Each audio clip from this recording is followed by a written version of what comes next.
So it started with the 748 in 1994, and then the 848, the 899, the 959, and now this is the Ducati Panigale V2.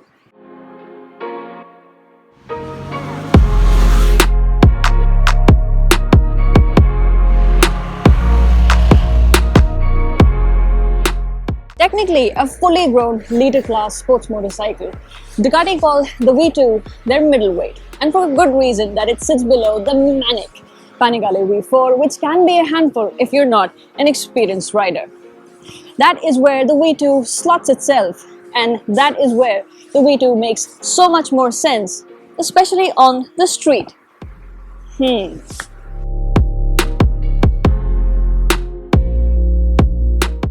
It is the successor, like I said, to the 959. The bodywork has been extensively overhauled. It gets a frowny face from the V4 and the air ducts are under the headlamps. It gets a pointy tail from the V4, a single-sided swing arm like the V4, an underslung exhaust pipe, thankfully like the V4 because the older 959 had a dual stack system which did not look so great. And it's also missing the scary looking wings that the higher spec V4 comes with, which is pretty much a very simple way of telling these two apart.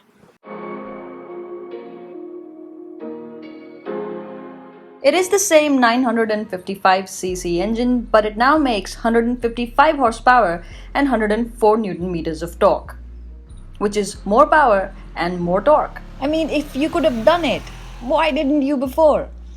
Anyway, this upgrade to the power figures has come about through the slight tweaks made to the engine as to how the fuel is fed to it, and by those made to the airbox chassis to improve the air intake and also the exit of the exhaust gases. The suspension setup is similar to the previous model, but one big change that Ducati have made is that the rear shock is 2 mm longer, which overall raises the ride height by 5 mm. The 959 was in itself one of the great handling sports bikes, and now these little tweaks here and there improve handling on the V2 a little bit more. The ride also feels a bit softer in comparison to the 959, which I only rode for some 30 to 40 kilometers, but then I do believe that the little tweaks and changes that have been made have brought about a significant difference, not only in the way the V2 handles, but also in how comfortable it is. Over slight undulations on the road, the V2 is nearly comfortable. Now, when I use this word, I need you to keep in mind that I mean comfort in the super sport territory.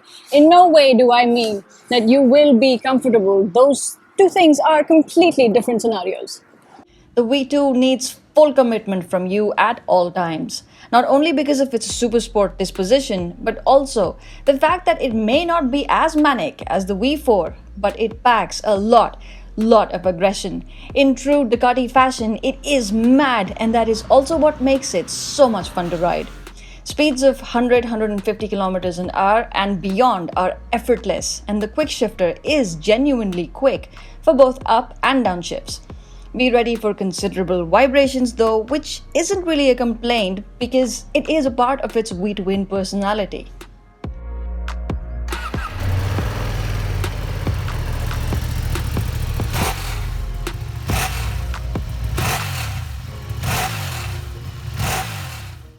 It is quite a tall one too. I have to be tippy-toey on it, and I have to be super cautious pulling it in and out of parking, or if I'm taking a very tight U-turn. But that's no reason why I wouldn't ride the motorcycle. I'm just putting it out there. Another thing that needs to be said is that it gets really hot. The engine could run hot, which is understandable, but then Ducati went on and put this under the seat. Under the seat! I mean, I sit there. Now, I'm sure Ducati must have had a very good reason to put it there.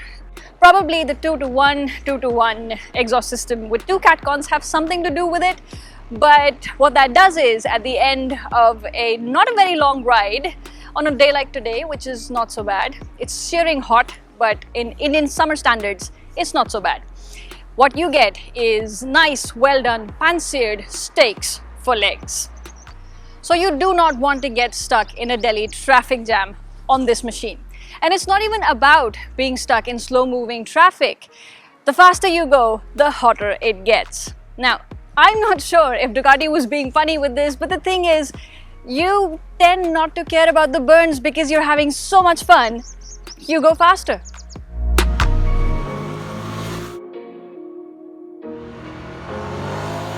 It is loaded with electronics. It gets wheelie control, cornering ABS, 3-level traction control, 3 ride modes: street, sport and race. We did switch to race for a bit to try it out, but most of the times I use street and sport mode because I really don't think I need any more aggression on public roads.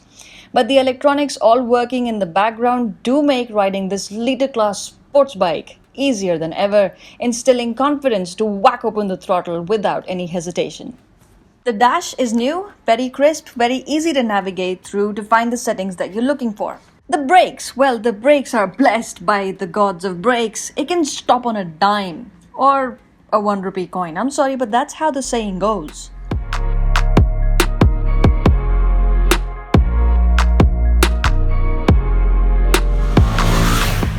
But the V2 does have a teeny tiny problem. Not so tiny actually. It weighs about 200 kilograms and it's called the Kawasaki ZX-10R. The 2021 model was launched rather recently at a delicious price tag of Rs 14.99 lakh, which makes it substantially cheaper than the V2, and it is substantially more powerful as well. But that would make more sense for you if it is purely performance, which you're looking for. Sure, you'll probably not ride the V2 in the hot months of May and June and July and August and also a bit of April. But then the days that you will, it will be a red cherry and merry occasion every single time that you take it out for a spin. Also, it is so charming and so exciting even when it is just parked.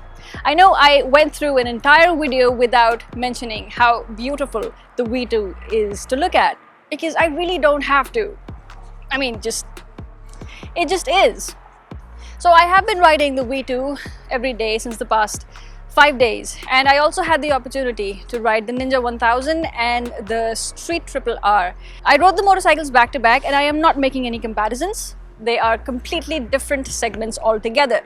But the thing is, every single time I got on to this one, every single time I threw open the throttle on the V2, it was more of an event, an occasion. I love how committed you have to be to the ride. I love how the exhaust sound changes when you throw open the throttle and it just growls. This motorcycle has been making me so happy since the past 5 days.